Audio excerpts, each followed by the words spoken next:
Hello, and welcome to another video. This video I'm going to be redoing Carnage in combat. I found a format that I like, and there's more information I can share that I previously was not able to. I did the previous video just to get the information out there sooner. I was testing with the idea of doing quick guides and trying to figure out that formula basically, and I want to say that I'm mostly happy with what I have at this point. On the screen, you're going to see a whole bunch of mess. It's a little bit different than all the other specs, and there's a reason, because it's very complicated. And that's the easiest way I can explain it. But getting into it, just playing the spec, fundamentally easy. Min-maxing it, it's going to be hard. It's probably going to then regain its quote-unquote hardest to optimize spec yet again, like it used to be, which is cool, but I do think the tacticals do a redesign, and this complication will be less of a thing. So anyway, getting into it, we're running the Twin Saber Throw Dispatcher implant, and then we're also running the 10% damage on melee after using a Rage Spender. We 100% want both of these. One will help you manage your rage, and the other will allow you to just do more damage on your ability that basically does 90% of your damage, which is Massacre or Blade Rush. The only ability not benefiting from the 10% is Devastating Blast. Doesn't really matter, to be honest. The ability hits hard, but not incredibly hard. There's not really anything else. We could probably swap this one out for Vicious Thirst. If Vicious Thirst was to get redesigned, I think personally it should be 3 stacks and last for like 10 to 15 seconds. That would be worth using if it ever got redesigned, so that could be a potential option. These are my stats that I have when I'm in a war zone right here. So this is what you're going to be looking at if you're min-maxed at 330 AUGs and pretty much have all the bonuses that you could possibly get, including Datacrons. What I'm running is 7 alacrity pieces, so that means enhancements or earpiece, or including implant, because one of the implants actually does have alacrity on it. And that is all the way up at 334, I think, but it also gets synced down to 332, so therefore it's giving the appropriate stat that it's supposed to. And I'm running 1 augment to hit over the threshold. Then we have 1 critical piece, and that's for the 10% damage implant. And then we run 2 accuracy pieces, so we can hit at least 5% accuracy. There is a different way to do this. You can run the accuracy stem with 1 accuracy piece and 2 accuracy augments. However, I just don't do this because I play a lot of different specs, and it's easier for me to just do my gear this way. When I ult 2 different characters, it's a lot easier to pull enhancements than it is to constantly swap my AUGs. And plus, I do prefer the mastery stem most of the time. Though if I do want to pop a mastery, or not mastery stem, if I want to pop an accuracy stem, I do hit 6% accuracy with this, which is also not that bad because we're heavily reliant on yellow damage. I mean, white damage, my bad. Then pretty much everything else just gets put into critical. I'm running the Devastating Vengeance and Mastery Relic, so we can maximize our critical gain. We do hit over 100% critical, just to let you guys know that. Between our base critical chance, let's say, I believe I have 31% in game, and then with Swiftness, you get another 25%. So once you get to the 5 stacks, you then have, what's that? My brain and math today have just gotten up. Yeah, I don't know why that took me so long to figure that out, sorry. It would be 56%, right? Now, we also have the talent that gives us 20% critical to Massacre / Blade Rush. This means you will then get another 20%. So we go 60, 70, we have 76% crit rate, like right off the bat. This is without any stacks of Shard of Mortis, which will give us another 15%. So we do end up over-capping our critical, and we do hit 101% crit for every single ability when we have 3 stacks. So, with that in mind, this allows us to pretty much maximize our DPS, and we play completely around Shard of Mortis the entire time. We always want to pay attention to what Shard of Mortis can do for us. So for example, talents that you can take that I do not have highlighted is Brazen. Brazen is a very good one because it'll give you Fury back, which means that you'll have Zen / Berserk up more often. You can also take the Rage Giving talent instead of Double Leap. You can just keep it on Double Leap and then swap to it, and then you have 2 stacks of Leap, and then you also have the other one. You cannot gain a second stack of Leap if you do that, just so you know. So it only works the first time, which is usually really all you ever need. The extra Rage and the extra Fury generation will allow you to spam even more. As for the other ones, you don't really have much of a choice. Predation is mandatory. You can take any of the lances or gores that you want. However, I recommend the driving one because it can move you, and it can move you up. I'll try to explain that after we get through the infograph. So getting into Shard of Mortis, basically, dealing damage with Blade Rush or Massacre grants a stack of Hyper, up to a max stack of 3. For each stack, you gain 50% critical. And the focus cost of Blade Rush increases by 1 for each stack. This can be tricky to understand at first, but for example, Hyper lasts 6 seconds and ends after dealing damage with an ability that isn't Blade Rush, generating 1 focus per stack removed. So for example, let's say we want to use Battering Assault. Ultimately, it would be best for us to either use Battering Assault with no stacks or use it after doing 2 stacks. The reason why 2 stacks is because that'll maximize the amount of rage you can get back. Unless you have full rage, then by all means you can 3-stack Battering Assault, though it'd be much better to 3-stack a Dual Saber Throw and try to aim it in an AoE. Just keep that in mind. There'll be sometimes if you're able to do an actual rotation, you will actually want to double stack into Battering Assault or Dual Saber Throw. The way the cooldowns work, you're usually doing Battering Assault more than you are Dual Saber Throw.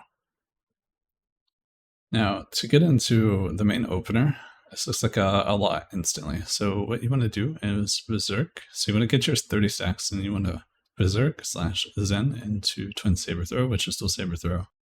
That'll use one of your stacks, so you'll immediately be at 5, and you can leap, and you'll be at 4. The reason you want to do this is because it will give you a lower cooldown on your Dual Saber Throw / Twin Saber Throw, and it'll also give you a reduced cooldown on your leap. This is pretty useful. And then you'll immediately want to Valorous Call as you're leaping, or even while you're throwing Dual Saber Throw. Do not use this second Berserk. You're going to have to get some trigger patience. Trigger patience to not blow this. This spec is very reliant on trying to make sure that you do not overlap this. You'll do then Battering Assault. This will also receive the cooldown reduction. And then we go into 3 Massacres or Blade Rushes. This is to give us our max critical. And on top of this will also give us a reduced cost because we have Zen active. This is 6 abilities here. Then we will go and pop Zen before we hit Precision. Really have to make sure that you do this correctly, because if you do Precision then Zen, you only get 2 100% armor pen. Now if you hit Zen then Precision, you'll get 3. Which is Berserk and Ferocity. You will then go into Vicious Throw, which is Dispatch, into Clashing Blast, which is Devastating Blast, into Lance, which is also Gore. This is your main combo, as you see on the right. This is your main burst combo, no matter what, whether you have Zen or not. Then you'll go into double stacking Berserk, and you'll be pretty much running out of rage. You won't be able to go for a third one. So don't try. You might be able to, but don't try to. Go into Battering Assault, and then we need to use another Dual Saber Throw so we can get another auto crit for our Vicious Throw. So we will most likely overcap our rage here, and that's okay. This is for the flow of the rotation. You will then go and do 3 Massacres / Blade Soak. Alright, 3 Massacres / Blade Rush, sorry. And then you'll go into a non-Zen window where you Ferocity / Precision into Dispatch, Clashing Blast, Lance, should be devastating, and Gore. Now, I can show you more of the rotation. I will show you a parsley, I guess you could say. and you can go to rotation, and I recommend sorting it by dual saber throw or twin saber throw. You can switch between Marauder and Imperial, or Imperial and Republic, I believe, on the site. And you can kind of get a different idea of like what I'm doing and how I'm doing it. The rotation does not follow like the same pattern every single time because Valorous Call comes up at awkward times, meaning that you have to adapt your rotation on the fly. And on top of that, if you were to get Brazen and you were to get your Zen sooner, or if you even got more rage from being CC'd or knocked, or if your rotation was to drop for a second, the entire flow and rotation is completely changed. I will even link a little dummy like parse thing that I did shortly, so you can see like me going into, doing the opener, popping Valorous Call, all the way to the point that I get a Valorous Call, then I use it, I fit it into the rotation, and like how it goes. It's very fast paced, it's 58 APM, that's without using Transcendence or Predation, or using any of your defensives or any of your other off global cooldown abilities like Kick.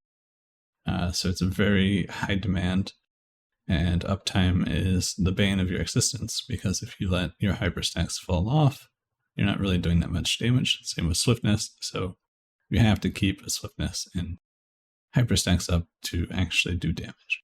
And Blade Rush is the main part of your damage, so it's completely okay if somebody gets away from you, just leap to them and restack your shards. At no point should you feel like, oh man, I can't do this rotation, or oh, I don't want to waste my shard thing, so I'm going to walk to them. Don't do that. The perk of playing high alacrity is to constantly be able to do something. Whether it's leap all the time or whatever you're doing, it doesn't really matter. You want to be able to just consistently apply pressure, and if you have to constantly keep resetting your stacks, that's fine. Massacre does a lot of damage by itself, and all it takes is like, I think, one stack to have 95% crit on it, and then your second stack you're already over 100. So chances are you're going to be at 98% crit for probably the entire Warzone just for your Massacre / your Blade Rush. This is part of why the spec does so much sustained damage. Your rest abilities are still worthwhile. Now I want to show you guys something in game. This will be the closing ends of the video, because I've talked about most of this other stuff before, and I don't feel the need to recover them. But this is one thing that I want to tell you guys, because this is very important. So if I want to close the gap with Lance, which is driving Lance or driving Gore, I have to stop moving.